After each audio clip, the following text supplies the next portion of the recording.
Right now I'm joined by Gail Petersen Bell, Boston Power player out of the Hingham Cohasset market. Gail, it's open house season, right? Yes, so it is. With that being said, should every seller be prepared to host an open house? No, not necessarily. What I recommend to my very, very high-end clients is that sometimes it creates more of a sense of luxury if we do not hold public open houses, but we have the sign out front saying by appointment only. But that's the very, very tip of the high-end market. For the most part, yes.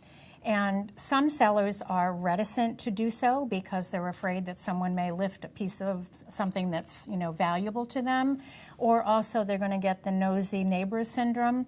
But those people are important too. They can help sell the house to friends and family. So I definitely encourage almost everyone to be prepared to hold open houses, and about every 3 weeks is a good time frame. Now, what are some of the tips, like the do's and don'ts to an open house? So for sellers, one of the big don'ts is to not have your pets or their toys or their beds or their litter boxes visible or smellable in the house. A lot of people are allergic to animals or just don't like to see that there was, a pet here. Carpet should be cleaned if there's scents from the carpet.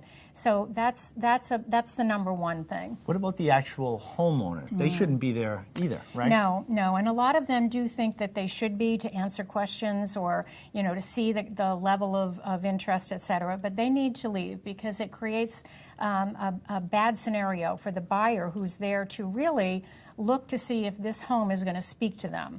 They don't want the seller speaking to them. They want the home to do the talking, if you will. And with that being said, you want to create an environment that's welcoming, right? Exactly, to all of the senses. So again, the odors are very important. A lot of people plug in the scented candles into the wall sockets, or they have scented candles. That's a huge no-no because it only brings up a question of what are they trying to cover up.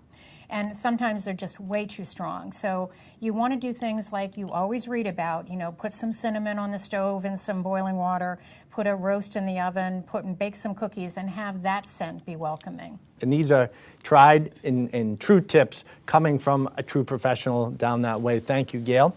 And if you're in the Hingham Cohasset area and are looking to put your home on the market anytime soon, you can reach out to Gail directly by going to her website, gailpetersenbell.com. And remember, we have more seller and buyer tips right here on Real Estate Talk Boston.